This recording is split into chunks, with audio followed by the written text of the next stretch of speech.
Chapter 3, Ambrosia the Conquering Beauty, Rome, Earth Year 218. I, Ambrosia of the distant stars, stared out at the Milky Way from the bridge of my flagship. The clanking and grinding of mechanical parts echoed through the chamber as lubricant coursed through its veins. My fleet roared through space in a vast armada of metallic vessels, our destination a tiny pale blue dot called Earth. As we drew closer to the planet, I could see the oceans glimmering in shades of blue and green, lovely beneath their bright star. Our spaceships broke through the atmosphere, providing an impressive backdrop for the unexpected inhabitants of this planet. The fleet of ships, with their colorful sails that caught every last bit of wind and glimmered in the light like a giant rainbow, was led by my flagship, the Celestial Voyager. A majestic ship with awe-inspiring sails, it took us many years to journey to this faraway land. Each of our ships was a miracle of cosmic engineering. The peaceful and elegant silhouettes of the ships could be seen on the horizon for weeks before they arrived on Earth. We had braved an unimaginable journey, leaving the confines of our home galaxy in pursuit of knowledge and connection with other life forms. Generations before us had declared this mission to be a noble endeavor, full of rewards and potential for a greater understanding of our place within the universe. But now, here we were, finally arriving at our long-sought destination, the planet Earth, and I couldn't help but worry what unknown dangers and conflicts might await us. As our ships emerged from outer space, I saw Earth from up close for the very first time. Its continents were stretched out like pieces in a puzzle, and its oceans glistened like jewels. I was mesmerized by how beautiful it looked, the vivid blues of its seas against the lush greens of its landmasses. But I didn't forget why we had come, the mission that brought us here. In the company of my fellow crew members, I stood on the command deck of this Celestial Voyager. Each of us peered through one of the transparent domes that arched above us. Our view extended far into space and close up to Earth. The chatter of my diverse crew filled the air, for they, like me, were eager to understand the peculiarities of this new world. Our crew consisted of members from dozens of different worlds across our galaxy, each with his or her own area of expertise. The scientists monitored the black hole at the center of our journey, while the engineers operated the ship's systems. Experienced historians kept copious records in order to provide a better understanding of the universe around us. Diplomats handled any necessary negotiations with alien species. We were all brave explorers ready to explore strange new worlds. Each of us shared a common curiosity about the unknown, driving us forward. Xanther was a luminescent being with multifaceted eyes and delicate tendrils that extended from the back of his head. He had spent his life studying the stars and galaxies, and he yearned to encounter other intelligent life forms beyond our own galaxy. Andrelex, the ship's historian, glowed with an inner light that seemed to reflect 100 lifetimes of knowledge. Her mission was monumental, to record Earth's cultures, languages, and history for our own kind. Without her, we would have forgotten our first contact with Earth, leaving future generations unable to learn from our experience. She was our only connection to this unknown world, and we were depending on her to ensure its legacy could never be erased. Xanther leaned forward in his seat, the many facets of his glittering eyes reflecting the glow of the bridge's consoles. His antennae twitched as he asked, "What are your impressions of the Earthlings, Admiral?" I paused, considering my response. "They are a species of great diversity and complexity," I began. "Their physical forms are unlike anything we have encountered. They are evolved to their environment in ways that astound us and defy our comprehension. Their societies reflect the unique history of their clans and their struggles to overcome obstacles unimaginable to us." Andrelex, ever the historian, added, "It is a privilege to witness the Earthlings in their natural habitat. The air was warm and hazy with midsummer heat. The ground was spongy beneath our feet from the thick carpet of grass and ferns. We must strive to understand their culture, their languages, and their customs. Our presence here may hold the key to greater cosmic knowledge." As we conversed, our mission became clear. to observe, to learn, and to establish a dialogue with the Earthlings. I took a deep breath of salty sea air and watched the gulls screaming overhead. Beyond that were mountains and oceans, continents, deserts. I imagined building ships to carry brave new creatures out into space. Our journey through Rome led us to its most iconic structure, the Colosseum. This colossal amphitheater, a testament to human engineering and ambition, stood as a monument to the Earthlings' penchant for grandeur. The Colosseum was a massive, towering colossus. Gigantic arches and tiers reached for the heavens, their sheer size and grandeur an awe-inspiring testament to human achievement. The structure itself seemed to defy the laws of gravity, its massive stones brought together by master craftsmen who had shaped stone and mortar into a stable whole. As we entered its labyrinthine chambers, the atmosphere was electric. People from all corners of the earth, regardless of class or station, had come to witness the grand spectacle of gladiatorial combat. The Colosseum was abuzz with an electric current as cheers and jeers filled the air, bouncing off the walls like thunder echoing in a canyon. My crew and I watched from a vantage point high above the arena, our alien senses attuned to the spectacle below. The Earthlings' reactions were a vivid tableau of emotions. Some cheered with fervor, while others averted their eyes in distress. The gladiators, their forms adorned in gleaming armor and weapons, engaged in a dance of combat that spoke to the primal instincts of the human race. As the sun cast long shadows over the Colosseum, I couldn't help but contemplate the Earthlings' capacity for both cruelty and heroism. Their civilization, with its grandeur and complexities, was a cosmic enigma that begged to be unraveled. It was during our exploration of Rome that we encountered our first Earthling who would shape our understanding of this world.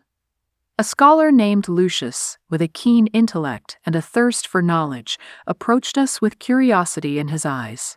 Lucius stared at me, his eyes filled with curiosity and confusion. "You are not from around here," he said, in a tone that was both awed and wary. "What is your purpose in coming to this place?" I could feel my heartbeat racing as I tried to come up with an answer that would satisfy him. I regarded him with an expression that I hoped was both disarming and interesting. Tilting my head to one side, I studied the man who stood before me. His broad shoulders, strong jaw, dark hair, and penetrating eyes.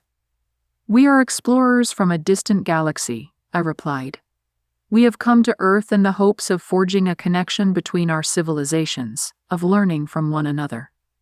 Lucius, with a scholar's inquisitiveness, welcomed our presence and offered to serve as our guide through the intricacies of Earth's culture and history. It was a moment of cosmic significance, a bridge between two worlds separated by vast cosmic gulfs. Though I was brimming with excitement to explore the unknown alongside Lucius, I couldn't help but worry about the ramifications of our expedition. We were venturing into a world of infinite possibilities and terrifying mysteries. Earth could offer us answers that would revolutionize our understanding of the universe, though it could also bring forth discoveries that could haunt us for years to come. Lucius, with his unrivaled knowledge of Earth's history and culture, was the perfect guide. He spoke of the rise and fall of empires, of philosophers and scholars, of poets and warriors who had left an indelible mark on the planet's history. The Earthlings' capacity for both creation and destruction was a recurring theme in his tales. We explored museums of ancient civilizations, Greek statues in shaded pavilions, Egyptian pyramids soaring into the sky, medieval castles rising out of craggy cliffs that seemed to dare visitors to brave their halls. The grand temples and magnificent statues spoke of a society that had worshipped deities and gods. Our crew members were particularly intrigued by the Earthlings' belief systems, each culture and civilization having its own pantheon of divine beings. The more we learned about their interactions with their gods, the more familiar it became to us. Although the Romans did not have interstellar travel or sophisticated methods of communication, they knew how to listen to the universe around them, how to search for answers in their hearts instead of admitting defeat when faced with an obstacle. This was indeed a very powerful lesson.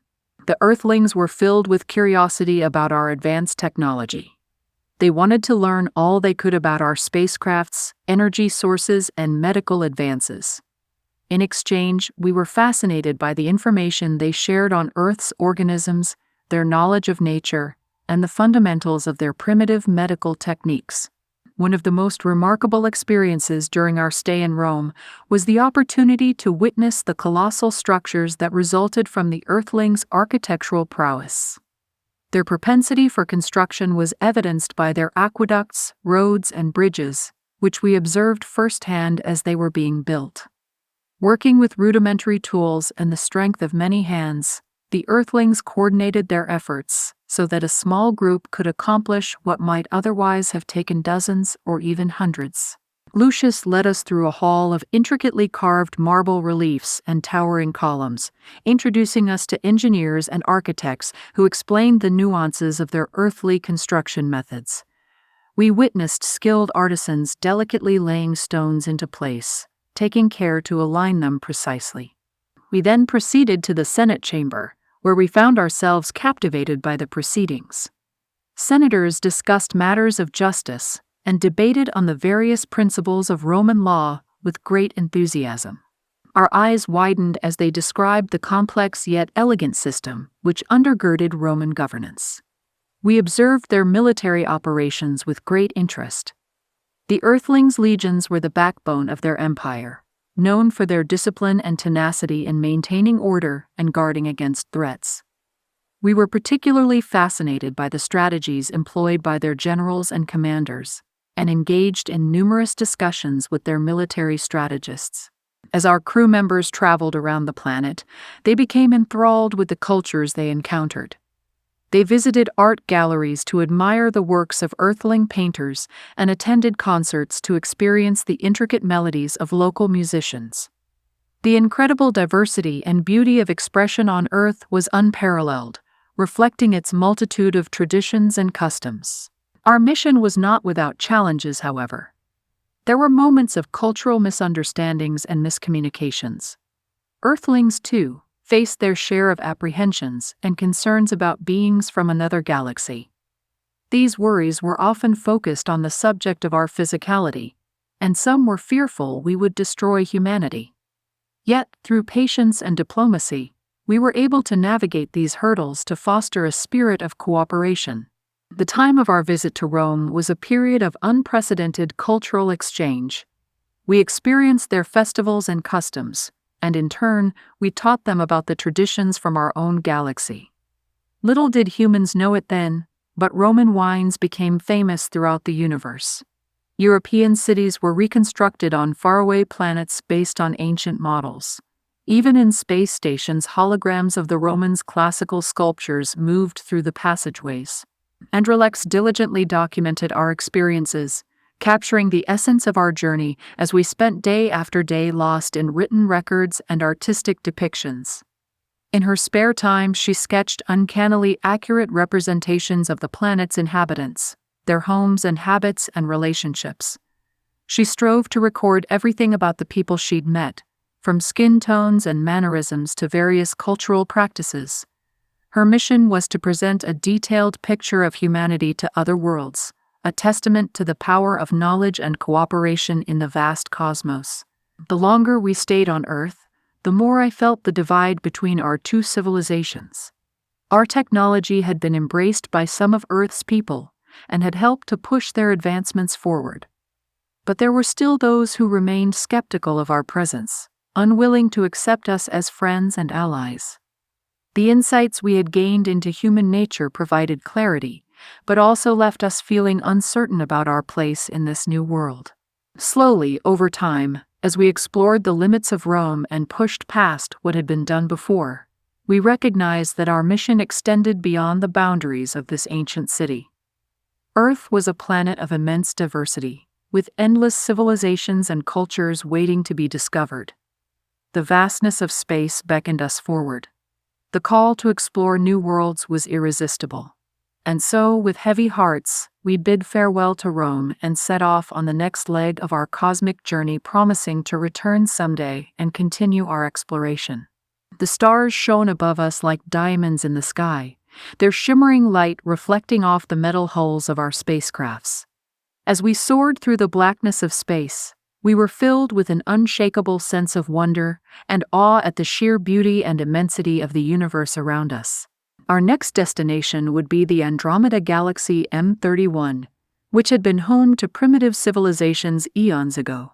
The journey that began with the arrival in Rome was just the beginning of our profound and enduring cosmic odyssey, a quest for knowledge, connection, and understanding that would span not only the reaches of Earth, but would eventually challenge the limitless expanse of the universe itself.